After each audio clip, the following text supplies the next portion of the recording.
My son's engagement party, his fiancée grabbed the microphone and announced that I should hand over my house to the happy couple.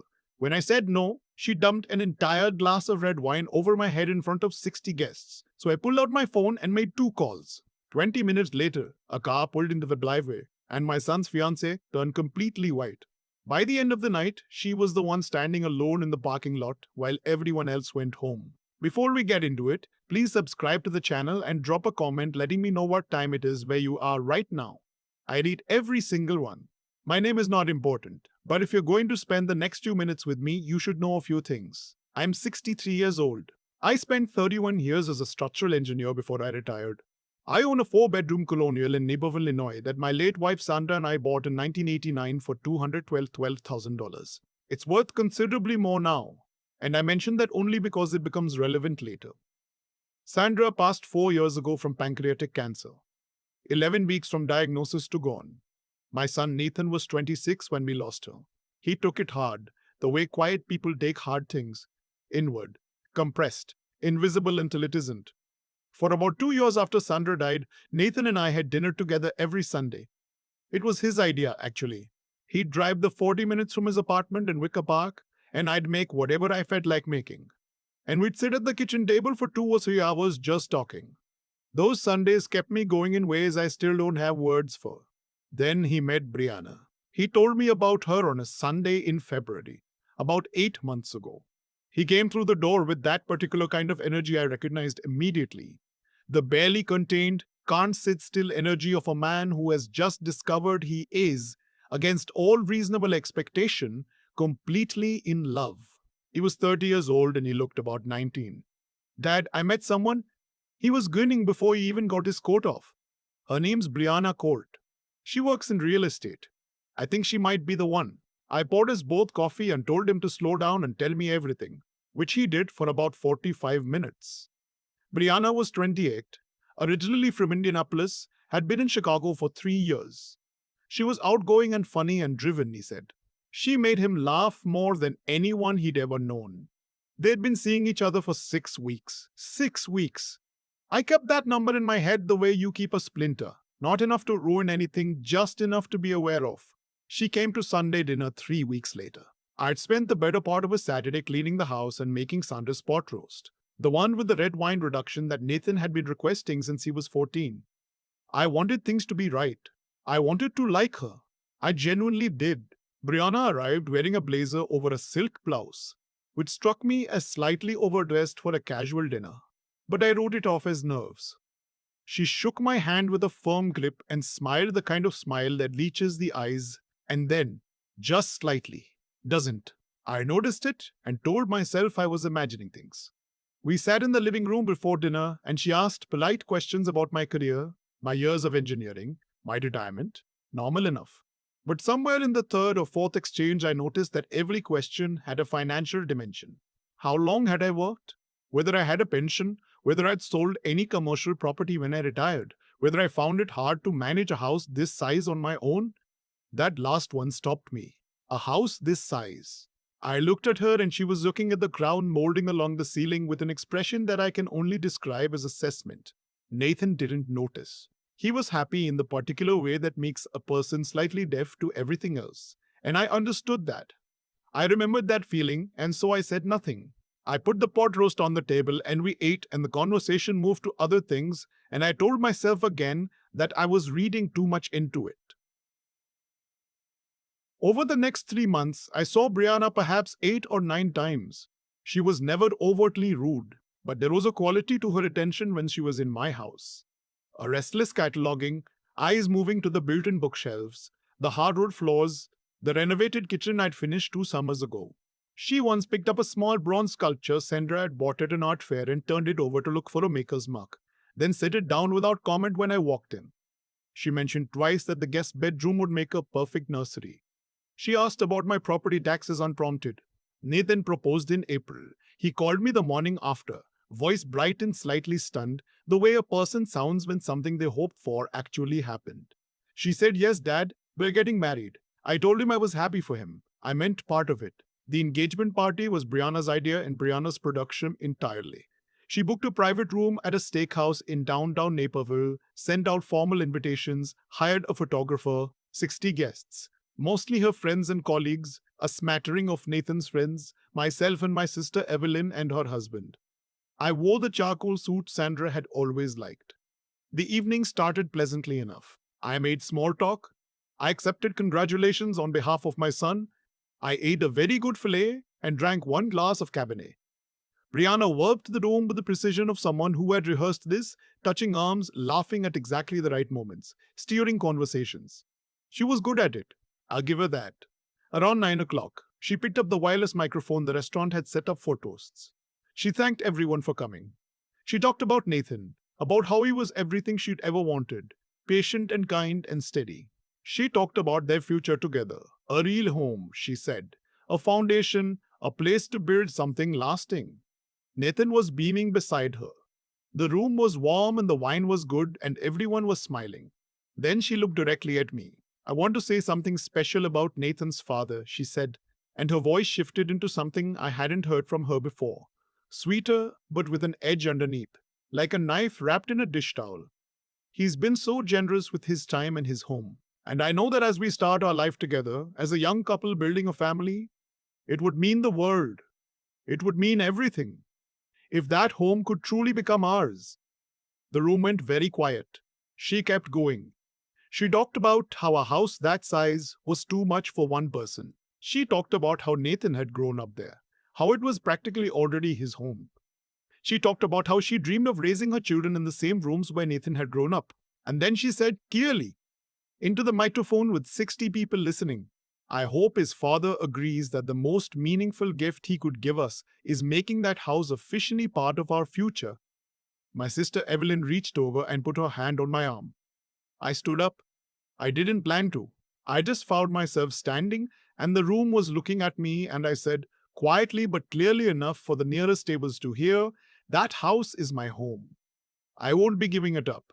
The silence lasted maybe 2 seconds. Then Brianna picked up her wine glass, a full pour of Cabernet Sauvignon, the good stuff she'd selected for the evening, and she dumped it directly over my head. It happened fast enough that I didn't move. The wine hit my scalp and ran down my face and soaked into the collar of Sandra's favorite suit. Someone gasped. Someone said, "Oh my God." Nathan said Brianna, and his voice had a sound I'd never heard from him before.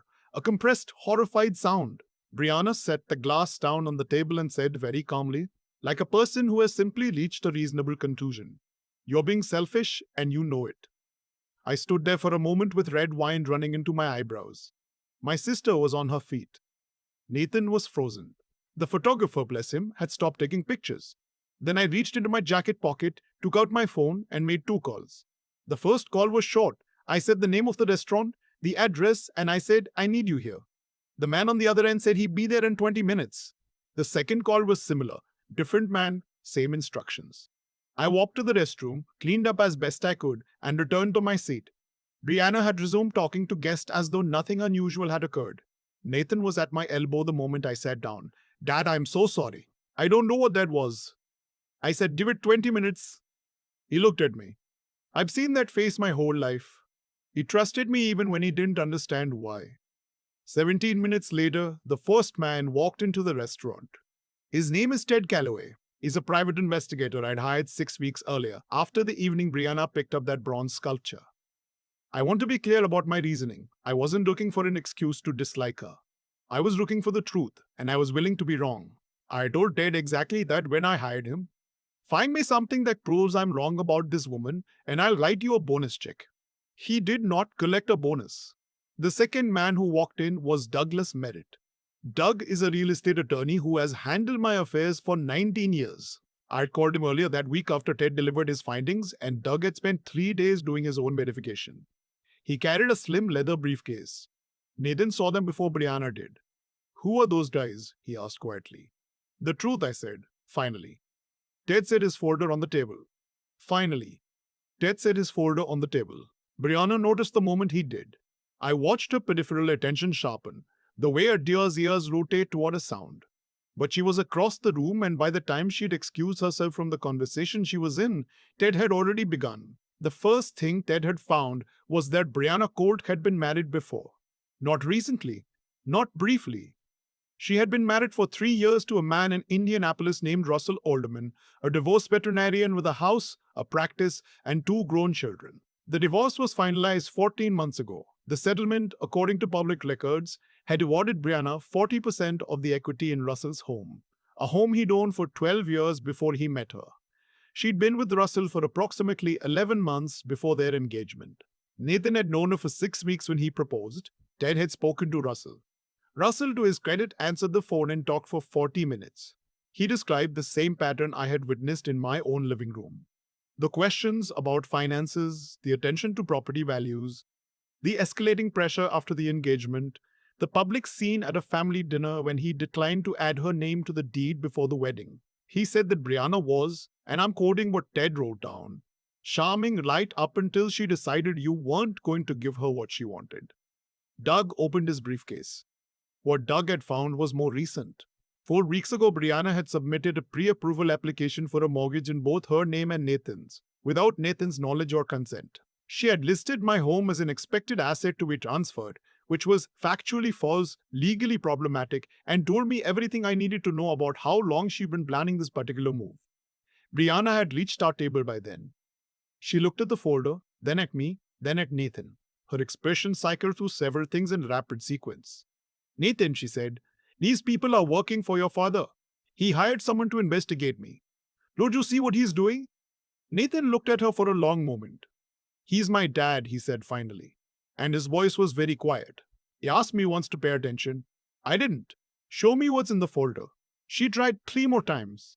She tried righteous indignation, then injured innocence, then a version of tears that might have worked on a different audience. Nathan read every page Ted had put together. He looked at the mortgage application with his name forged across the top. He looked at the public records from the Indianapolis divorce. He set the papers down on the table with the careful, deliberate movement of someone who is keeping himself very controlled. Then he looked at Brianna and said, I'd like you to leave. She didn't go quietly. There was a scene, the kind that has a shape to it. Escalating volume, accusations lobbed at me, at Nathan. At the room, a final declaration that we would both regret this. My sister Evelyn walked her to the door with the calm authority of a woman who has seen worse. I watched through the window as Brianna stood in the parking lot for a moment, then got into her car and drove away. The room was very still. Nathan sat down across from me. He didn't say anything for a while. He picked up his water glass and set it down. He looked at the table. The mortgage application, he said finally. She used my name. Yes. He was quiet again. Then, how long have you known? About 5 weeks. I wanted to be sure. He nodded slowly. The nod of someone absorbing something that is going to take time to fully understand. I know you didn't want to be right about this. I genuinely didn't. I would have been overjoyed to be wrong. The other people in the room had gone back to their own conversations with the particular delicacy of guests who understand they witnessed something private. My sister brought me a club soda and a stack of napkins, mostly for the suit. Dud Merritt quietly gathered his papers and shook my hand before he left. Ted Galloway had a stake, which I thought was fair. Nathan and I stayed at the table long after everyone else had filled out, the way we used to stay at my kitchen table on Sunday evenings when the dinner was done, but neither of us was ready to end the night yet. The restaurant staff cleared around us without comment. Dad, he said at some point, I'm sorry I didn't listen to you earlier. I told him what I believed to be true, that love is supposed to make you a little deaf, and that there was no version of this where he should have taken my word over his own feelings. I told him I hadn't wanted to be believed. I'd wanted to be wrong. The difference matters. He asked about the suit, and I said it was dry clean only, and Sandra had bought it at Nordstrom's, and it had survived much worse. Which wasn't true, but made him smile for the first time in 2 hours. There are things I want Nathan to take from this that have nothing to do with Brianna specifically. I want him to understand that financial compatibility is not a cold or unromantic thing to consider. It is the infrastructure of a shared life, and ignoring infrastructure is how buildings fall down. I spent my career understanding that. I want him to know that a person's relationship with other people's money tells you something fundamental about their character, and that you are allowed to pay attention to it without being cynical or suspicious or unloving. I want him to understand that protecting himself is not the same as closing himself off, and that I would rather he love openly and carefully than not at all. He called me the next morning to check in, the way he's called me every morning since Sandra died. We talked for 40 minutes. He sounded tired and clear-eyed and okay. The following Sunday, he came for dinner. I made pot roast. We stayed at the table for 3 hours. Some things are worth protecting. Some things you're wired for without making noise, without announcing what you're doing, without needing anyone to see it. My son's future is one of those things. I don't need credit for it. I just needed it to work. It worked. If this story meant something to you, please like the video and subscribe to the channel. Leave a comment and tell me what time it is where you are. I read them all. To hear the next story, tick the box on the left. Thank you for being here. I've been sitting with this story for a while now, turning it over the way you turn over a rock to see what's underneath. And what I keep coming back to isn't Brianna, or the wine-soaked suit, or even the look on Nathan's face when he read his own forged name on that mortgage application. What I keep coming back to is the moment I almost said nothing. There was a version of that evening where I stayed in my seat, where I smiled and let Brianna's little speech wash over me and told myself it wasn't worth the scene. I know that version of myself well. He's the one who kept quiet for months, who rewrote his own instincts as jealousy, who genuinely wondered whether grief had made him paranoid. That version of me would have saved everyone a very uncomfortable evening. And Nathan would have married her. I think about that sometimes. The thing about patience, real patience, not the passive kind, is that it requires you to stay awake.